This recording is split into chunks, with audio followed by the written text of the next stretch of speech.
Hello, ladies and gentlemen, and welcome to a Marriage Like That podcast. We are back again. It is the Scene Snob Mick Manhattan, and of course, my lovely bride, Mrs. Scene Snob. Hello, everyone. Yes, she is back. I am back. I'll be back. And you were about a week and a half away, since you came back. Actually, Correct. It has been a while. Well, it's been a crazy couple of weeks. I mean, real life happens, and, this isn't our full-time job, although it's one of the best parts about our relationship and our lives. I have to admit, it is a lot of fun, even though we may not have spoken to each other before we get on the mics. There always seems to be a smile that comes out once you hit the button, so... I'm always happy to have you on my show. It is your show. Uh-huh. I'm the colorful commentator. Would you call this color grape or aubergine? What movie is that from? Steel Magnolias. Oh, well done. Of course it is. I don't have to know that movie. I just have to know you well enough to know that. What movie is that from? Steel Magnolias. That's all you ever quote. Yeah, that's fair. So. It's not the only movie I quote, but it is one of the top. Because it's such a quotable movie, though. That's fair. Well, yes. we took last week off because it's holidays and it was pretty crazy. It was pretty crazy, and I was gone for most of the week. Yeah, you were gone because the week before you were in Florida. Yeah, wasn't that last week? No, it was the week before. Oh, right, because today's Monday. Last week you right. were kind of getting settled back in, having to go to work again, right. and get into that schedule because you were gone since before Thanksgiving. I don't even know what day it is. Yeah. What a month, man. What a month. Yeah. Correct. Week before last. So the first week of December, you were in Florida. And where were you, Mary? Oh, nowhere. I just took a little trip, a little work trip, if you will. I went down to Cape Canaveral, Florida, and I saw SpaceX launch the CRS-19 Falcon 9 Dragon rocket into space to visit the International Space Station with over, I think, 5,000 pounds of research and science. Crazy stuff. Yeah, you were down there with quite a bit of social media and podcasters covering this event. Yes, I was. I was among some pretty elite people. I'm not gonna lie. I think one YouTuber has like 2 million followers. It was pretty nuts. I definitely felt a little out of my element. Oh, do you want to give them a plug? I'm not sure that they need a plug from us. Yeah, I doubt that. But no, there were, I will admit, everybody that was on the trip was truly amazing. Everybody was very nice and very excited. It was really surreal to all of us. The tour guide that we had every day actually volunteers for these NASA social events. Besides what his day job is, he was a separated Army veteran. He did his 4 years active duty, then he went in as a reservist and started working for NASA. He was incredible, the exact tour guide that you would want to have, that just had all of these amazing stories and inside information. We got to go into the vehicle assembly building, which on one of the 16 stories held the remnants of the Challenger. It was just, I still am a little beside myself, feeling like I dreamt the whole thing, to be honest. It was really crazy. If anybody ever has the chance to go and see a rocket launch, anything, I highly recommend it. It was amazing. You don't only watch it, but you feel it in your soul. I mean, it just vibrated your entire being. It was really neat. Mm-hmm. Well, it seemed like it, and you were on TV too. I was. NASA TV. I was on NASA TV. Yes. So, now you're married to a movie star. I'm sorry, a television star. A NASA TV star. No. So. And the NASA social media chick gave me a compliment on my work tweets, and I almost died right there. Just, it was, yeah, maybe in a couple of weeks I'll not be so tongue-tied about it, because I still really am. I bet, but what now? Going there and seeing this is how many times have you been to Florida? Not counting like your Disney trips as a kid. Uh, One time counting the Disney trip as a kid. Oh, that's it. Yeah. Okay, so like this is your first real time as an adult Mm-hmm. having gone to Florida. Though I've lived there, so Right. Yeah. I never want to live there again. I'll go back. Oh, but so I'll you go- don't want me to apply for jobs at NASA then in Florida? Yeah, you better. I better be a trophy husband. If you do. Aren't you already a trophy husband, babe? I don't know. You tell me, Mary. No, but we got. So you went down to Florida, and you went down to Melbourne, which is a friend of ours. That's where her parents are from. Oh, yes. And I remember I shot a movie in Melbourne. Hmm. So that's neither here nor there. It was a very Right. stupid movie. I don't want anybody to see it, but I Was did. that Second Grade to Love? No. And if anybody Uh-huh. is listening, goes and finds it, you should definitely check out Second Grade to Love. Anybody listening goes and finds that, I'll send them a T-shirt. Yeah. So, no, this was another movie called Odd One Out. Mm. I don't even want to talk about that. So, now what was that? That was like a 40-minute drive from Cape It Canaveral? was about 45 minutes. Because No. I didn't, well, so apparently Orlando's airport is a little bit closer, but not that much closer to the NASA property. But at the time I felt that I just, quickly did my reservations. There was a lot of uncertainty about whether or not I'd be able to go. And in the end, I obviously was able to, but it worked out really well. I was in a beautiful hotel, just really convenient.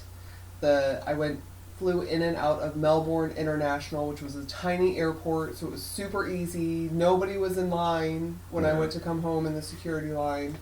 Granted, I was 3 hours early for my flight, but... Well, it got scrubbed the day it was supposed to So go. it did, yes. So my travel plans were... So the day of the event was the That Wednesday. 3rd and the 4th. Oh, your alarm's going off.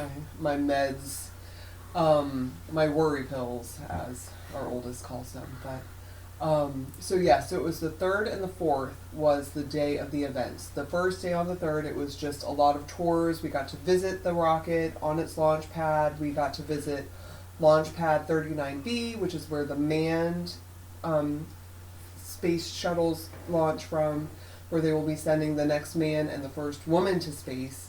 We visited the veggie lab. Wait. What do you mean the first woman to space? Like to the moon. Sorry. Not Oh, to okay, space. yeah. No. Sorry. I got. You know I there are got ahead women of on myself. the Correct. International Space Station. Yes, I am well aware. Yes, You and I know better than realize I that there do. have been female astronauts recently and in history. I'm just picking on it. I know. So sorry. The first woman to the moon. Actually, can I interject for a second? Did they mention anything about the trip to the moon? Like, how quickly is that coming? So I feel like I might be making this up, but I want to say 2024. I feel like is what they said. I wonder why it's so long. I mean, since we've been Well, there. it's kind of hard to get ready to send people to the moon. Is it? In 1969 they Did did it? Did it really happen in 1969? Shut your mouth. No. No, but I don't know. I don't work for NASA. I don't have any sort of knowledge about what it actually takes. But I imagine it does, not only that, but it's a government agency. The joke at my government agency is NASA gets to do whatever they want. Just because it's NASA, it's amazing, they do amazing things, and they just, they sell themselves. NASA does not need to prove anything to anyone, essentially. But I wonder if it's... still, I don't know. This is speculation. I want to do my research on this a little bit more, but I wonder if it's for a prolonged trip. Because I know they're trying to get to Mars, and that's a one-way trip, Yeah. so... If this would be a prolonged trip, maybe get the vegetation down Yep. and things like And that. I thought what I thought was cool was so on the International Space Station they do grow their own vegetables and food, and in on Earth they replicate, you know, everything that they're doing, every single experiment, Mhm. everything as far as the growing of the vegetables in the veggie lab.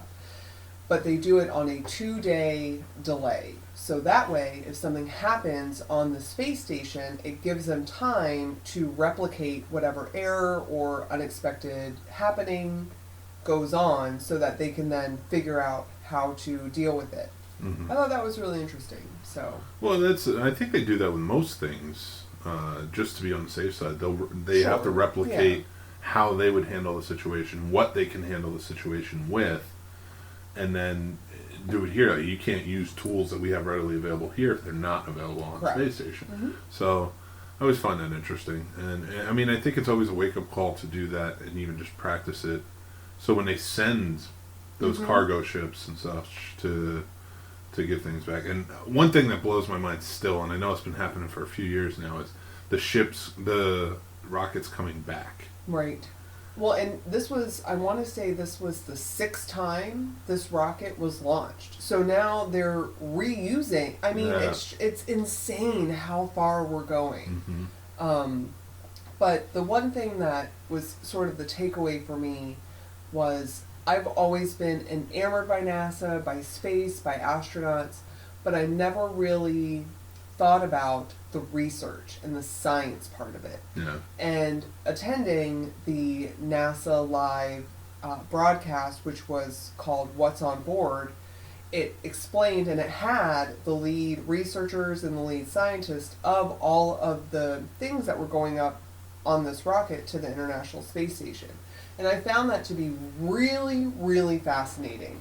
Hmm. So, you know, I think I'm definitely going to pay a little bit more attention to that, to the science part of it and just what is going on, you know, and not only that, but the science of the actual rocket, not just being enamored by the picture and the smoke and just the beautiful optics of what this is, you know, what it takes to actually get something like that. Well, I mean, the specifics of it, that's always kind of not the specifics, but like the how they got there has always been more interesting to me than like the space race aspect or the glory of it. You know, everybody But was like always the boosters and all of all of these social media users were, and some of them were science, not just, you know, like an influencer, if you will. Mhm. Some of them were more science and didn't have very many followers. They were there for their science background. Nice. And that was even cooler because you hear them talk and it's,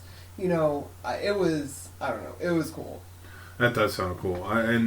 I like when you came back and you were in, because you had been watching NASA TV for different things that you might have been on, press conferences stuff, and I watched that one press conference you did show up on a few times, and it was interesting to me to learn all of that little stuff, because like I said, like I like the movies like The Right Stuff. I like the movies like The Martian, Yeah. stuff like that.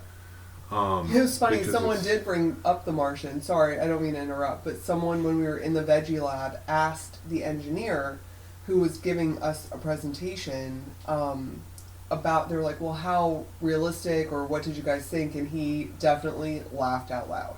He was like, it was interesting, the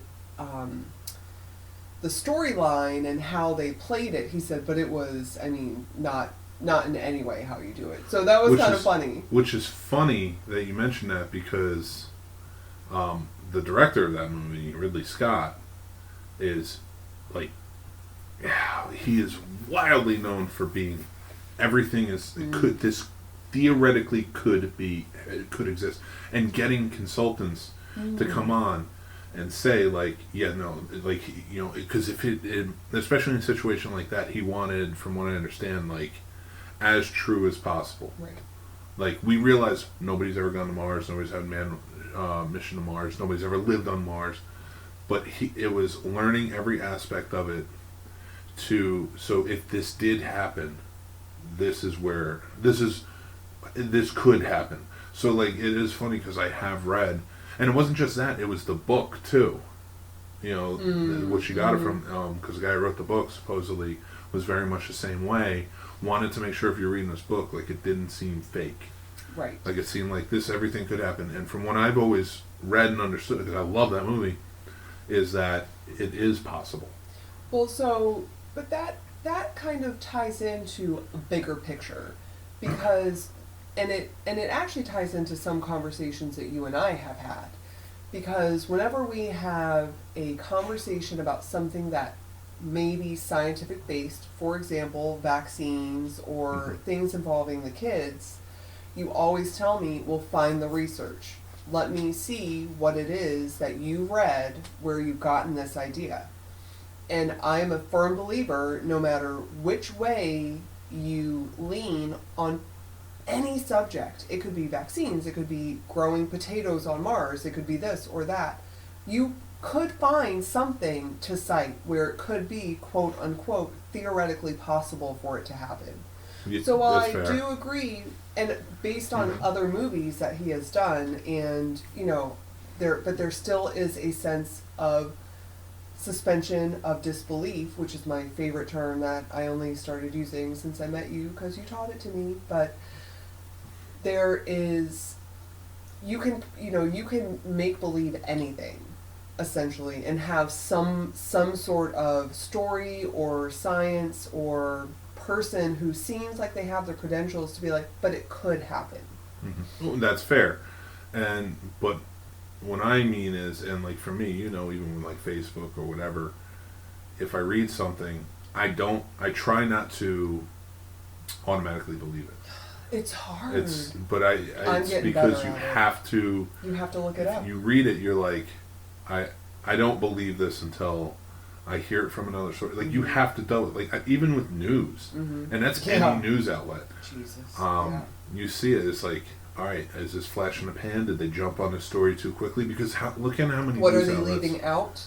Well, I don't even so much mean leaving out, which is true, and that has happened. Which just destroys credibility, in my opinion. But where are you coming from? Is this something? Is this objective, subjective? Well, so you've been watching The Morning Show, which is the new show on Netflix?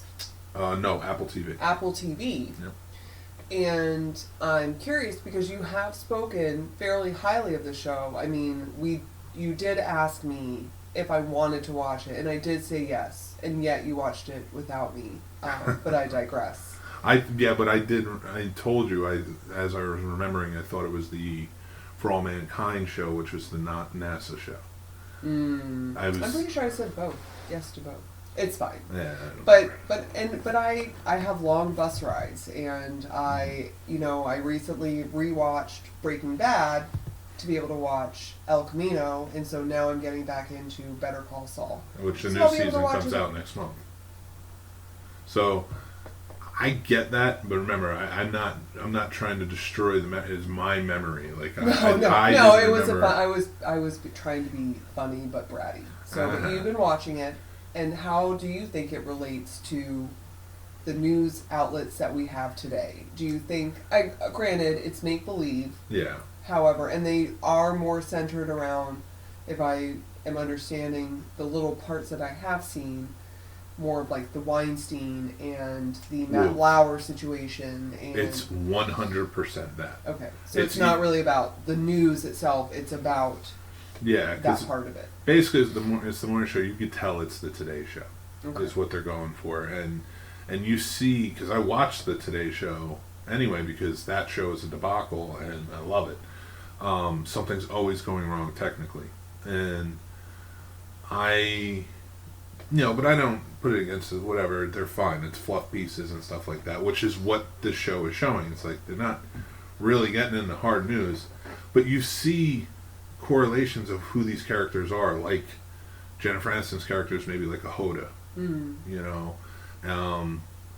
Matt Lauer is obviously being represented by Steve Carell, even in look. Yeah. He grew like the white beard out and stuff like that. Oh, true. I didn't think about that. Yeah. And just how that's all playing out. And then you have Reese Witherspoon's character, who is just like tough, wants to tell the truth, journalistic integrity type, who's obviously Savannah Guthrie. She was a journalist, like that. And I'm still learning all their names. So you see the correlation. Like Yeah, the guy who like is like Craig Melvin on the show, Mm-hmm. you know, and stuff like that. So they don't have a Roker though. Ah, You can't mock Roker. You really, there's one and only. No, never mock the Roker.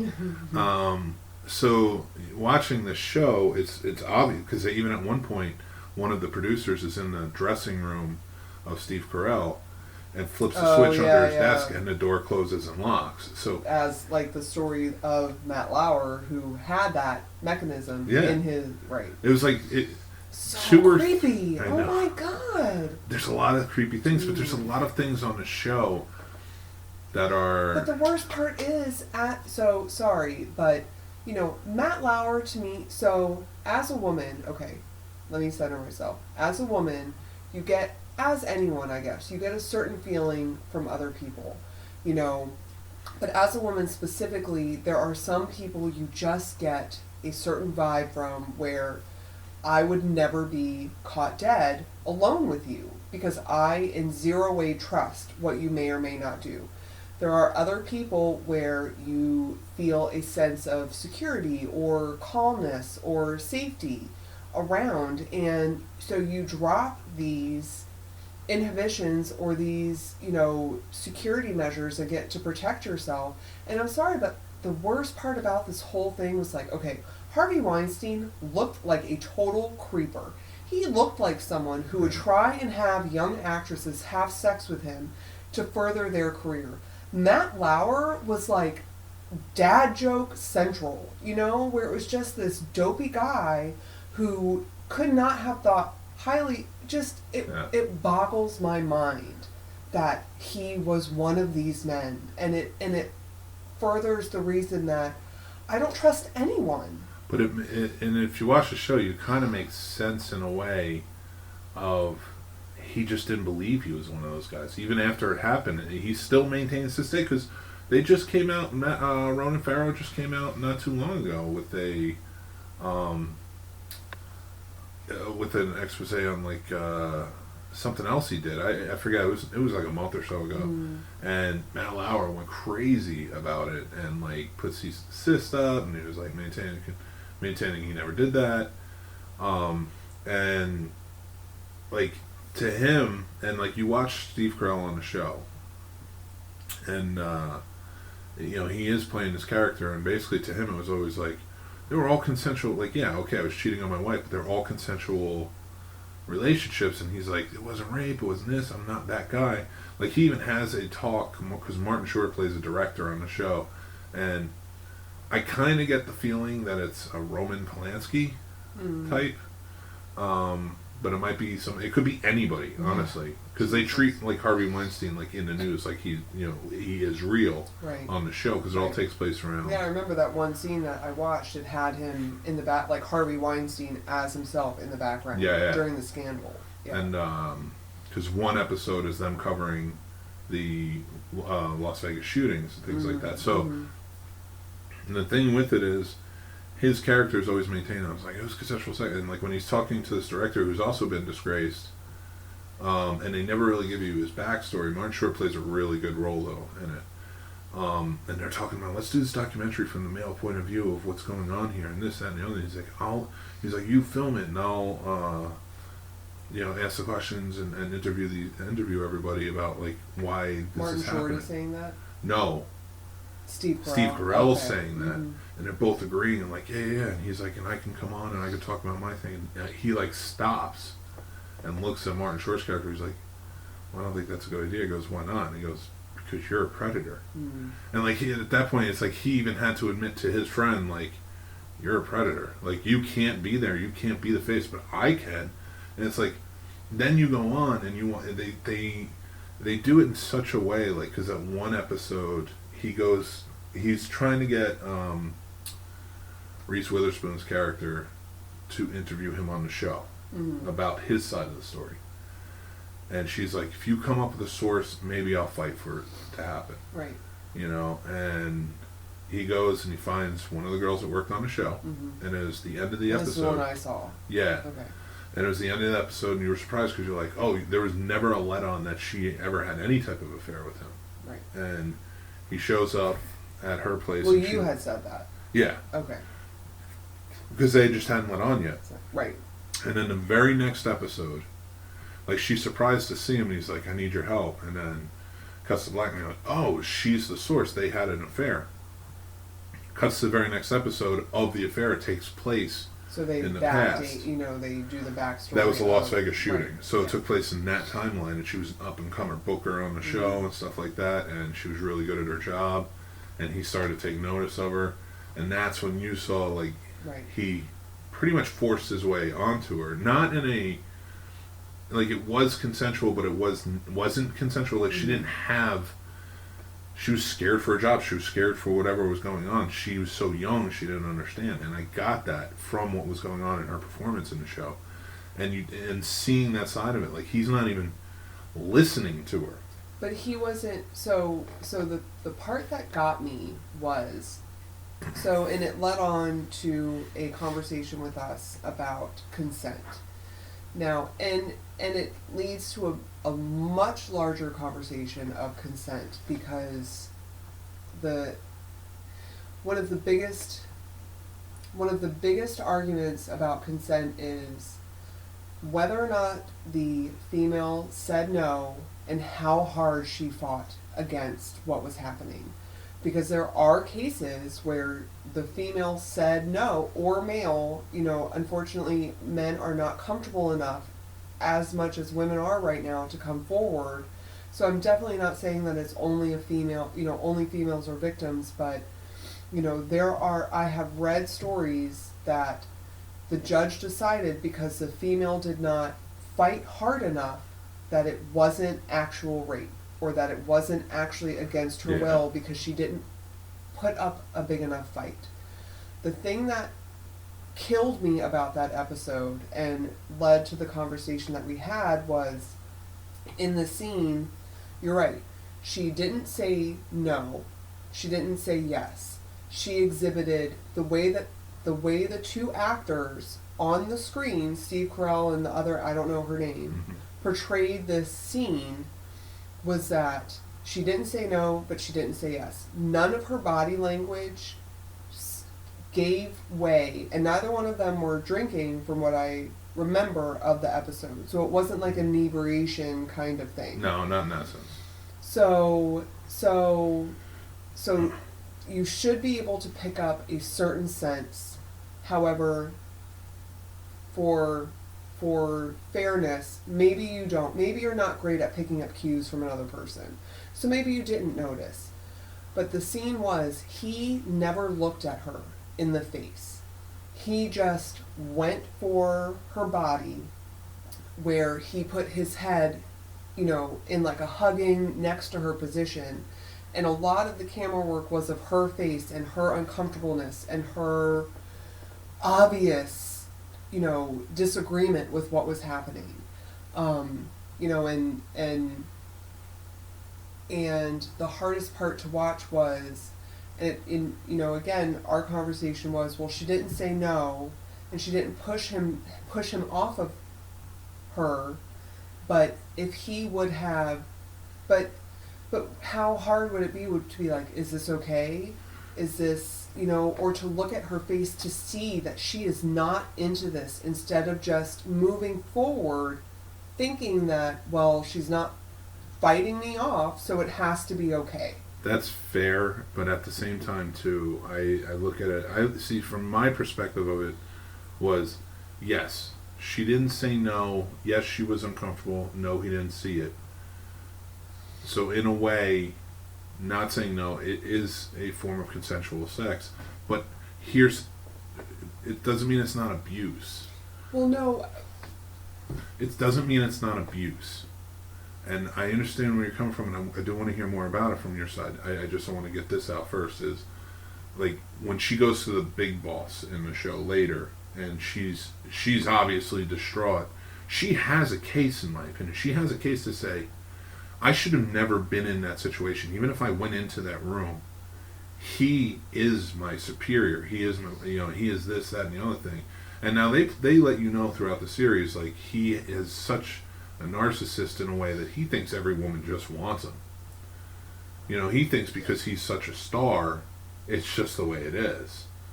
and he treats it like that, and a lot of the people that he works with write it off, and that's the big argument on the show, is like, did we enable this behavior, things like this? Is this why this is happening? And that's told in another victim's statement. So, and it's kind of like the Louis C.K. thing, you know, in the same sense, like, it was an abuse of power. You had power over this woman, and you inflicted it over her to get what you wanted sexually satisfied, and that's never right. Now, was it an assault? I don't see this particular situation as that, or rape, but it was an abuse. It was sexual abuse. I will agree to that, but like, that's why on my, like, from my perspective, it's like, it was still in a way consensual, but it was an abuse of power. You know, it was he did sexually abuse her, and he should, him being in that situation should always not kind of like pay attention. It should have been, are you comfortable? Are you okay? Like, is this something you want? Like, that's the way it should be. And that's like, so that's where I'm coming from on that, from my point of view. Do you have anything to add? I'm sure you do. You look pissed. I'm not pissed. This is a very hard topic for probably 99% of women to talk about, because at one point or another in their life, something happened to them that was against their will. Now, the whole, so thinking about it in a way where, to him it was consensual, because from his lens, she didn't fight him off. She didn't say no.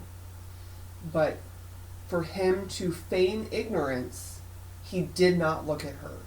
He did not see, he could have argued against her just kind of crawling into her own mind and laying there and just letting him do whatever as consent. But to be able to make that argument, you have to be cognizant to be like, I'm not going to look at her face so that I can, in my own mind or in a court of law or whatever, make this argument that she gave no signs that she didn't want to do this. And I get that, but at the same time too, if we call everything rape or not rape, then you're going to see more men get off than get sentenced to something. And the reason I say that is because at the end of the day, it's a he said, she said situation. And almost every time, whether it's a male judge or a female judge, they may be compassionate towards the woman and what she went through, but overall they have to decide, is there doubt here? Because that's what it is. It's like, if you can display doubt, then you're technically, you got to get off. Like, that's the way it is. It's almost like we need parameters, we need levels, and that's what I'm saying. Like, it needs to be like, yes, there's sexual assault, yes, there's rape, yes, there's this, that, and the other thing, because then it's almost like, when it comes to, it's not assault and battery or nothing. There's levels to that. There's, okay, so if there's not levels to it, then you can't catch them on anything. If it's one thing or the other, well, this technically wasn't rape because she didn't say no, so he's off. Whereas it's like, okay, she was uncomfortable, this abuse of power, he shouldn't have put her in this situation, she was uncomfortable, maybe she's, I don't know. Okay, let me ask you this. As far as the levels, or the judge may have compassion, how about Brock Turner?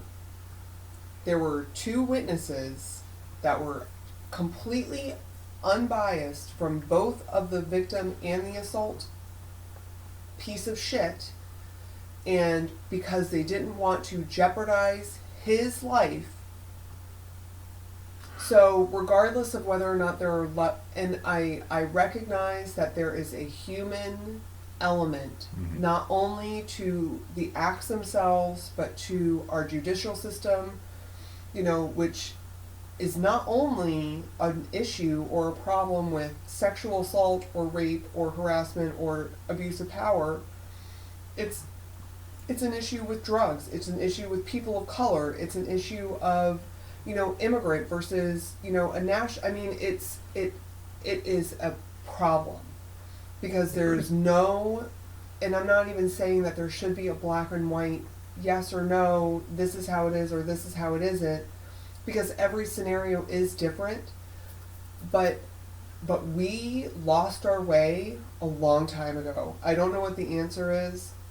I don't know as far as the big picture or the little picture where to go from here, Mm-hmm. but I do feel like there is a sense of obligation, more of a sense of, unfortunately now and always, there's a bigger sense of obligation to the man to find out if it is okay with the woman. Because for the longest time, since we are babies growing up, we are taught to be quiet, to not be a problem, to not make waves, to not, now I hope it is different because now you hear people say, shake the system, Mm-hmm. use your voice, but there still is a sense of, are they going to believe me? I was in a job where I had other people of color tell me I had a viable case of being discriminated against because of my color. But because I didn't know what that would jeopardize with my home life if I did bring this suit on, that was more of a recent thing because I was very young when all of my sexual assault incidents happened to me, where I didn't have these other obligations of life and of providing. And Mm-hmm. so I feel like it's different now. I just still didn't pursue it because, and if you think, I know what you're saying, and to go back to the topic of where this started. sorry for ranting. No. Sorry, this is a very hard topic. I know, and one thing I want to say is, like you asked, we've lost our way. Now, in a situation like this, when it comes to women and men, have we ever had a way? Fair. No. Women have never been equal to men. No. It has never happened until almost now. It's stepping up. It's ramping up. Men are starting to become more aware. True. Younger men, of course. Yeah. Older men. Yeah. You take older men out of the equation, younger men are starting to become more aware about things. I've often argued for term limits, and that's, Oh my God. not just in Congress, not just in the Senate, not just, but on like the Supreme Court. Yes. on Nothing all should courts. be correct. That should not be a job you're safe to get. No. No. And that, for me, that's because you need to remove the old Yes. from power, because you get old way of thinking. Yes. And I think that's a big argument against the squad or whatever, and I'm calling them that because that's what they're calling themselves, or like Trump called them or whatever, but who may be more inexperienced than most. I don't know who you're talking about. AOC. Oh, yeah. Okay. Yeah. The four women in Congress, and they have newer outlooks. Now, I don't fully agree with everything. No, I right. don't have the same feelings on a lot of things. And I don't want to say a lot, but like some things I don't fully agree with. And maybe not even like them as people or how they interact with certain issues or when they appear or when they decide to use their voice. Well, I think it's against. That's fair because none of them showed up for the 9/11 survivors. Correct. And not just them. Nobody really showed up. It was the old two. And, sidebar: Jon Stewart is a hero among men and should be heralded every year. Something's going to come out about Jon Stewart tomorrow. Great job. So, it doesn't matter. The thing. Well, it depends on what it is. No, so I don't believe. Well, no, I don't either. Stand to be proven wrong, but I don't believe that he would. I don't either, but nobody ever believed about Cosby either. I don't know. Oh God. So anyway, We're getting But off what's, topic. My point. what's the SNL guy who was a senator or congressman where there was that? Al Franken. Now, Al Franken, that was surprising. I still think he did wrong, but I was surprised that anybody even had something remotely provable. Because he's a comedian. I don't know. That's a whole different argument for me. He was a comedian. You were talking about proving things and... No, and I agree, but like that, he was a comedian, and he didn't do anything. You know, he didn't physically... Even touch her in that picture. It was a... And anyway. The kiss was talked about or whatever, but there was... I don't know. And whatever. It is what it is, and he apologized for it, and that's great. And he even said after that he regrets stepping down from office because he should have fought for himself more. Yeah. But he wanted to respect the woman's... Which makes me love him even more. I'm sorry. She's from Manassas. Of course she is. So that's the other thing that goes back to what we're saying, you know, with the Louis C.K., maybe not him, but other ones who got canceled, quote unquote, cancel culture, from things that happened 10 years ago. No. I don't think, unless you are Michael Vick and did atrocious things like that are unforgivable no matter how long ago it happened because it's beyond comprehension. But if you made stupid it's Kevin Hart. If you make stupid jokes or made stupid decisions or said something stupid when you were young and you're a comedian, no, I do not think you should be crucified for things that happened in your past, especially if... Well, look at Megyn Kelly. She got well. They wanted her off. That wasn't even like the public going, get her off of there. That was NBC. Like we didn't want her here. We don't want to pay her anyway. To see Bombshell. But look at Megyn Kelly. Yeah. All she said was like, I don't even have the exact quote, so I don't want to misquote her. But like, she basically was just like, was it that bad back then? Like, because it seemed like she goes, I know it's bad. I know you shouldn't do it. But like, was it more? She was like talking along the lines of like, wasn't it more acceptable back then? And she was asking. Right. She wasn't even stating like it was more acceptable. So I don't know why everybody's getting pissy. Right. She was just saying like, wasn't like blackface more acceptable back then? And the fact is, yes, it was. It was disgusting and it was wrong. I never did it. I grew up realizing you don't put blackface on. It's disgusting. But there were some people who did it. And it was weirdly socially acceptable. It was. And I'm not saying it's right. I'm not saying it should have been. No. What I'm saying is it was accepted just like slavery was accepted at one point. But just like the Jim Crow laws were accepted at one point. You know, the Nazis were accepted. Nazis were no, but that's the argument. It's the argument of, well, they didn't, you know, they're going after this person, so I'm not going to speak up. They're going after this person, so I'm not going to speak up. I agree, but I disagree in the term that you're saying as far as socially acceptable. I don't think it was talked about negatively enough by the people it affected, so the people who had power at the time accepted it. Mm-hmm. But in a big picture, I don't think it was socially acceptable. I think that there were some people who got swept up in it, you know, because they did naively think it was socially acceptable. But it's the same with slavery, the same with anything in our past that was wrong, because again, hindsight's 20/20. You know, there may be things that we are going through in this time where 20 years from now we're like, holy shit, what were we thinking? By not speaking up, by not saying something, because you're in this blinder world. But I don't think it's, you know, for example, something happened recently where the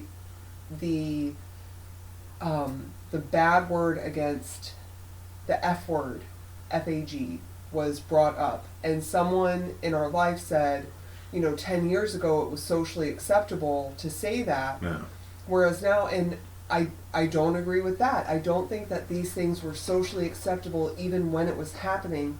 I don't think the people who were... There wasn't a loud enough voice. Correct. Which I agree with. Now, when I say socially acceptable, I'm saying in those social circles. I'm sorry. I shouldn't say it was a widely national. I know you, so I know this. My biggest point is that I think old people are racist as hell. So that's legit. You know, like it's, and that's a blanket statement. It is. You know, so for me, when I'm looking at all this and I see this, because like even Justin Trudeau did it.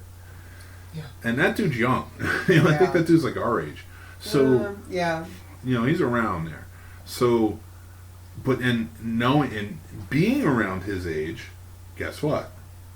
I grew up in the ghetto. I grew up predominantly around Hispanic, black, and I would never go to a Halloween party dressed. So he's 47. Okay, so he's 10 years older than me. Right. So, fine. I still maintain that he should have known better. But then again, what did he grow up in? I am not prime minister of anything. I'm not a politician of anything because of I maintain this because of how I grew up. You know, like I never was like I want to be this, and I was a product of my environment. But I think because my social circles were wider and they had different minorities and not just white people with different minorities in it, you know, I realized early on, like, yeah, this is messed up. Like, that's not cool. You don't do that. You know, you don't say the N-word. Like, it's just not how it works. So, like, and now have I ever been present when somebody has said it? Yes. And I'm just like, I'm going to go the other way. Yeah. Like, I'm going to, like, you do what you got to do. And if somebody hears it, I'm not coming to protect you. Yeah. You know, like, you kind of deserve that one. You know, and probably a lot more. So, my point being is it was not socially acceptable in my social circles. Now, a lot of these rich older white dudes who were doing it, it probably was acceptable in their social circles. Especially because their parents probably had slaves. I don't think they go that far back, but their grandparents maybe. You know what I mean? Yeah. So, but they are, you know, like what was that Roy Moore? I was going to curse, but I don't want to curse on the show. I think I did already. That Roy Moore, the perfect example of why we need term limits. Look what he did, and it's not just what he did to young girls. He was a straight up racist too, like a hardcore racist. You know, it's like, but I bet you his social circle, was socially acceptable to do this stuff, and it was cool. And they still defend him as well. He's not a bad guy. He's a bad dude. Anyway, we're going far into this, and I want let's lighten it up a little bit. Okay. With a very hardcore movie drama. Oh God. Yeah, let's lighten it up and talk about the divorce movie that we watched. Which is what I maintain. So, Mary and I sat down and we watched A Marriage Story. A Marriage Story on Netflix. And no, I think it's just Marriage Story. And what? And so in the way that it was, so in no way was it advertised as having a happy ending. However,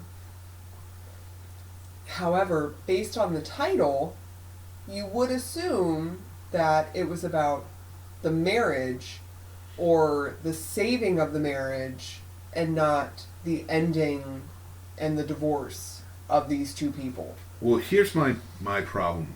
No, I don't want to say my problem. Here's what I thought of the movie. Superb acting. Oh yeah, I mean they both were phenomenal. Everybody was phenomenal. And the emotions were, like and the sister and the mother. The realness of most of the fights and the issues were hit a little too close to home in any marriage. Which made us say, like, because of that and things you see on Saturday Night Live and stuff like that, like that's satirized. We said it was like, so we're not the only ones who go through it. Well, you said that about the kids' clothing Macy's commercial. Said that about the best Christmas ever, or stuff like that. But like all the other marriage stuff where they're just fighting, and it's like, and what they're fighting about. It's like, if other people are doing it, then it's not. Doesn't means that we're not strange or alone or and doing anything wrong. My problem with the Marriage Story was, like I do want to say the acting was superb. Laura Dern was fantastic in it. She made me hate her, and I think that's what her goal was, to make women realize, like, you know, I'll fight for you. This is what I'm about, and this is why I feel this way. And for men to be like, you're not being fair to us, you know, like, and there's so much, and she just played the role perfectly. Scarlett Johansson, and then her sister, who always plays, I can never remember her name, Scarlett Johansson's sister in the movie, who always plays this little side role, but who always just does, like when she was practicing serving him, just, oh my gosh, she's phenomenal. And didn't want to do it at all, yeah. And I need to practice. And then messes it up anyway. Yep. Oh my gosh. So, watching that, the thing that pissed me off about it was to just kind of give a backstory and not ruin anything about the movie, but the movie is about husband and wife going through a divorce, and it's strictly about the divorce proceedings. It starts at with marriage them counseling. Separated. Mm-hmm. Yeah, they're separated at marriage counseling, and they give up in that. Yep. So she gives up. She gives up, and marriage counseling is done. Yeah. So now it is just straight up into divorce. Yep. So it starts pretty much from where the divorce picks up. And the expectation was we start at the low point and kind of build and grow and come out of this hole, but it just, you stay. Oh, it evolved down. And it was a realistic look at divorce. Yeah. I think, another problem line was it went on, I think, a little too long. Yeah. I think that... And some of the scenes were bizarre, especially at the end. Yeah, it kind of went off the rails a little bit at the end. Then it came back around. I would say it came back full circle. But some of those didn't further the story. Yeah, I do agree. And I don't think we needed them because we were getting those throughout the movie. We were getting those emotions throughout the movie. Real emotions, yeah. And I think they skipped over emotions that we should have seen. Him coming to terms with letting him stay in Los Angeles. Yeah. Or her having another man in her life. Yes, things like that. Like that's because there's a child involved. Exactly, and that's the thing that bothered me too is the child was just kind of accepting of everything, and it's like you're showing a realistic look of what two people divorcing are like, and what they go through and how they feel, and you have the chance to kind of open it up to show anybody else maybe going through this what the child is going through, or not using the child as a bargaining pit. I'm talking about the actual emotions the child goes through the divorce. No, that's true. And they had the chance to do that, and it was just kind of like he was just there. Oh yeah. And now he was the catalyst for what they both wanted. Oh, that's neat. I gotta move the elf. Move the elf. I gotta move the elf. Sorry, I set a timer for myself to move the elf. Meds and elf. So, well, I don't have meds, but I have elf. That you remind me of every day. Yeah, it's a job. So those are the things I didn't like about the movie, and the fact that they call it a marriage story. It really is the title. If they didn't have that title, and a couple of the scenes, I would have like you said, the acting was amazing. Both of them. I never actually was a fan of when I first was exposed to either one of them, but have really grown on me over the years. Yeah. But it was not a marriage story. No. It was not. And that's what I would have preferred, because when we stepped into it, I'm like, okay, now I know there's divorce behind it, but maybe it's them working out their marriage and gonna and have a real life view of what a marriage is like, and a couple going through the frustrations such and coming back out. Yes, and feeling that side. Bottom pit, and like that there's no, because we felt that. We have felt like, okay, this is it. It would just be easier, or what's the point, or, we keep having these arguments, or we keep having these feelings. Fuck it. Sorry for cursing, but, and I feel like every single person who is married, whether they're still married, or they've separated, or they've divorced, have felt that feeling. Mm-hmm. And to me, and I will say this to my dying day, it is a choice. Now, I'm not saying it's a right or a wrong choice, whether you stay or whether you go. I don't know the scenario to each individual person, but, barring any serious issue that we may have with each other as far as, hitting or domestic assault, I will always choose to try and make this work. Yeah.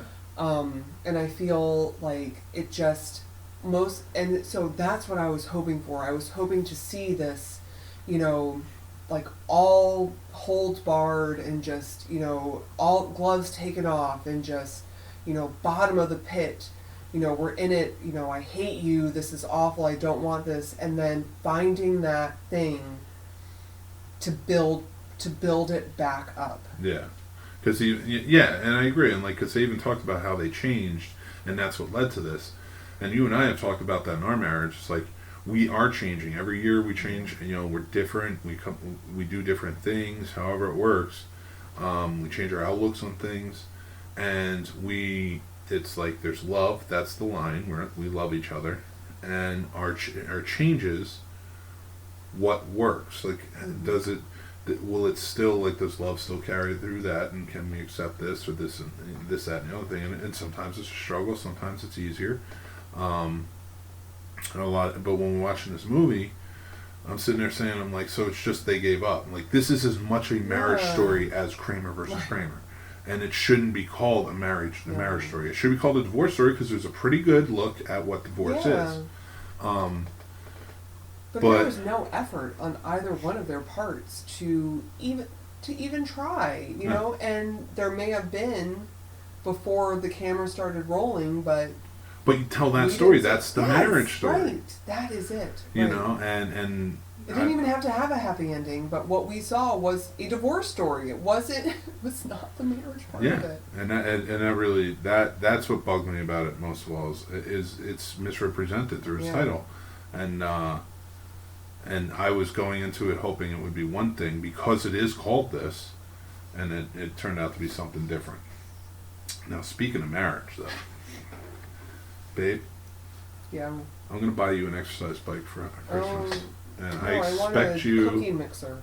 No, exercise bike, and you are going to have to catalog yourself riding it.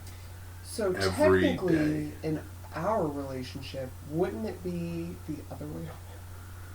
I don't know. Based on who we're, and because it was like the stay-at-home mom that so, ha ha ha. No, she got home from work that one day. Yeah, I only watched it once, and especially because Ryan Reynolds just took it and ran with it, and like made the original commercial a moot point. Yeah. So he really did. He really did. That was an outrage. It was an outrage for like 2 or 3 days. Where people were really pissed, it's trending on Twitter, and people were ripping this poor girl apart. This poor actress. It wasn't even. It's not even a just real a girl person. that took a role, and just ripping her apart. Monica Ruiz, by the way, that's her name. I saw her on the Today Show. All back to the Today Show.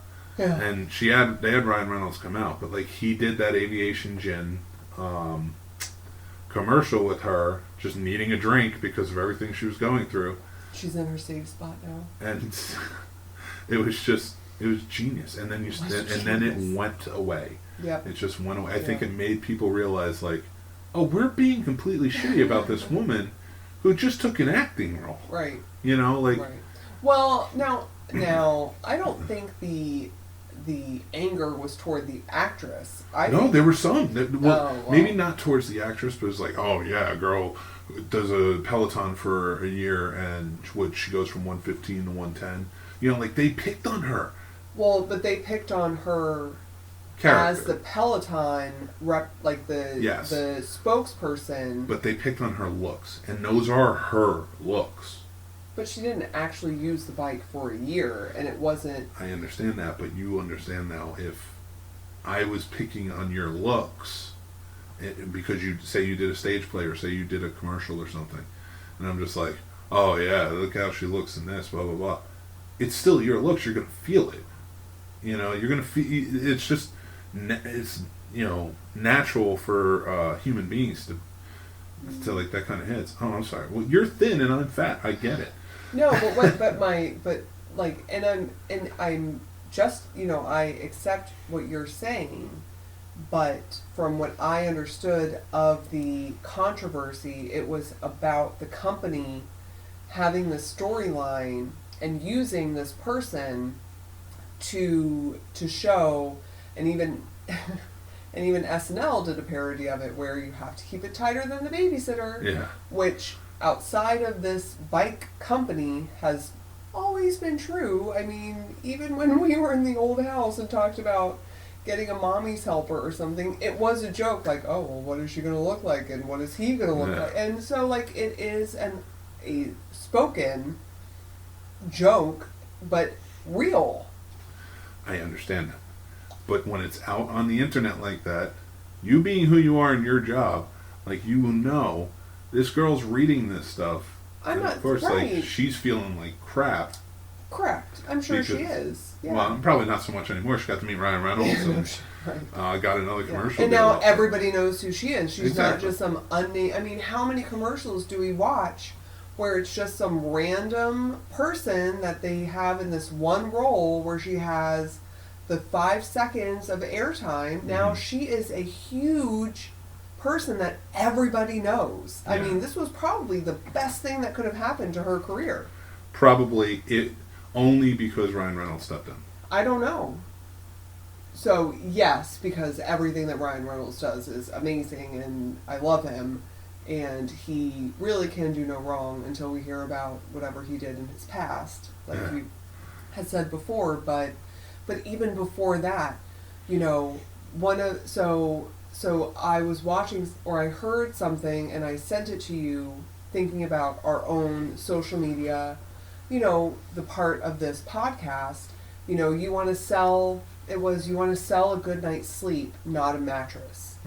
And you know, having this quote unquote negative publicity, which wasn't about. I mean, it was about her sad eyebrows, but just in the context of what she was trying to sell. Yeah. You know, even before Ryan Reynolds got into it, she was made. I mean, now if I saw her in the street, I'd be like, holy crap, you're that person. Whereas the mattress firm lady or the woman who's been on that car commercial dealership for the past 10 years, who is pregnant, who's had children, same, you know, I think it's Nissan, but like if I saw her, I wouldn't even recognize her.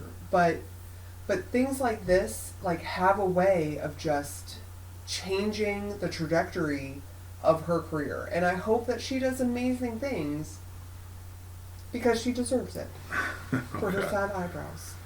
And the backlash that she had to endure on social media based on a role she picked just because she wanted to be an actress. Well, I think the takeaway from this should be that we should just thank Ryan Reynolds for existing. Well, yeah, we should always thank Ryan Reynolds for existing. And just hope that he can save all of us one day. Yes, he will save all of us one day. So he will. You hear that, Ryan Reynolds? You have to save us all. And Blake Lively, because I love her too. And they're perfect together. Fair, but she just gets the credit by association. No, she. No, I'm just saying, even if she herself, doesn't do anything, she can still have the credit by association. But she does not need to do anything because she is just as amazing as he. They're back and forth.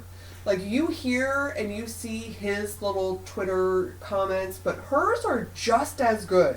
Yeah. She gives it just as much as he gives it to her. I love it. I love them so much. And I didn't like her either when she first came out, but I love her. Because you weren't allowed in the Gossip Girl clan? Oh my god. No, it was Sisterhood of the Traveling Pants when she first came out. I never saw that. I don't know. Well, I never saw Gossip Girl, so here we are. Well then. Topic for the next conversation. Let's watch Gossip Girl. And Sisterhood of the Traveling Pants. So, I think that's fair. I think that's enough to go on for now. Let's watch Enough. That was good. No, I'm not watching Enough. I hated that movie. I saw that in the movie theaters. Did you really? Yeah. That was so good. Yeah. Love Jennifer Lopez. Speaking of getting abused, I was on a date with a girl to see that movie, and she was so into me. And I was like, this is not a movie I want to make out with you two. Oh my gosh. And I'm the guy. I'm the guy. Did you pick the movie? No. That seems like a bizarre... Was it a first date? Why would date? I pick the movie? Wait. It was a first date. What? Oh, yeah. This is the first time, as many times as we've talked about the movie Enough, this is the first time you're going to bring this... Okay. I save it for the radio. I saved my whole life for the radio. Oh, that's fair. So it was a first date. Yes. She picked. Yeah. Well, in fairness to her, we both worked at a movie theater. Okay. And at the was same playing, movie theater? Yeah. So you were co-workers. I was her boss. Okay. And I had a little switch underneath my desk and locked the door. No, I wasn't Full her boss. circle. She worked in the kitchen concession area, Mm. and I worked on the floor. Okay. So like there was no Okay. actual Correct. Um, Overlapping of duties. yeah, like I couldn't boss her around. Right. You know, she did her, and she might have. I don't even remember. She might have been a floor supervisor or a supervisor of Concession. like concession or whatever. Yeah, I don't know if I would have ever. Granted, I think it was had just no playing at the dating time. life when It I was like, was young. We're getting off work. Let's go see a movie. Yeah. Oh, this is playing, At and I didn't want to appropriate see it. time. Yeah. So, and that movie is bull anyway because it makes Billy Crudup look terrible, and Billy Crudup is the best. He is the best. But it's still not Which- as good which, by as the way- Sleeping with the Enemy with Julia Roberts because that movie was thebomb.com. Oh my god! Huh? I can't believe you just said that. I did. Bomb.com. Anyway, Billy Crudup is on the morning show. You should watch that. Let's bring it back full round. And he's a great character on He that show. is. I do remember him in a couple of scenes when you were watching, and had you waited for me, I would have seen what an amazing performance he does. On I'm this going to show. end the show there because this is just going to go on for the next hour. So, I had a good talk. Did you have a good talk, man? I did. It definitely. I think I'm definitely in a better mood than I was when we started. Well, we're going to do our Christmas show later in the week. Talk about some sweaty balls. Oh God, I love that. I love them sweaty balls, or whatever it is. But with that being said, I think we're gonna bow out and go ravage each other in the other room. Mm-hmm. And by that I mean watch Better Call Saul And go to bed. and then go to bed. Hide the elf first. Hide the help. Take our meds. Yeah. So, I don't know So who needs to hear this, but take your meds. take your meds. So Move the elf. take your prescription medication. Yes. Not- No more recreational. Not ones. recreation, unless it's legal in your state. Which it should be in every state. We'll get there. Let's leave that for another Alright, time. alright. Save that for the 420 episode. That's So, fair. Touche. all right. So that will be it. Why don't, guys, go check out our Instagram and our Twitter. We are. I am at the Scene Snob, where you can get news on the shows and things like that, and on the website, which is thescenesnobs.com. Mm-hmm. So on Twitter and Instagram, I'm at the Scene Snob. Mary, on Twitter and Instagram, you are. Straight out of nap time. It's Right. spelled weird. It is, So so just just marry the mommy. Mary the mommy Or type. just go to the website. Just go check out the Scene Snobs, because that's where it's really at. Oh yeah. But people want to know what you're up to. Yeah. So follow They her. do. Follow I her. increased my followership. There you I go. think And I'm up she's to like 45. and she thinks she's funny. I am so funny. So And I went to NASA. that's true. It's all So rocket launch. It was awesome. give her a follow at Straight Outta Nap Time, but look for Mary the mommy. That's right. I am at the Scene Snob. We are the Scene Snobs channel on YouTube. Give us a subscribe. We are the Scene Snobs page on Facebook. Give us a like. And check out www.thescenesnobs.com. I know I don't have to say before you say anything, Mary. I know I don't have It to is say on www. the internet, on the interwebs. I like it. Go to the Facebook. I like and to saying the Twitter. www. Reminds me of my dad because that's all he still does. You should do the https://www.thescenesnobs. No, every time my dad asks me for a website, he's just like, "Oh, it's www." And then he goes on with the website, and then he tries to slash it at the end to go to a specific page, and I'm like, "Dad, just stop." Just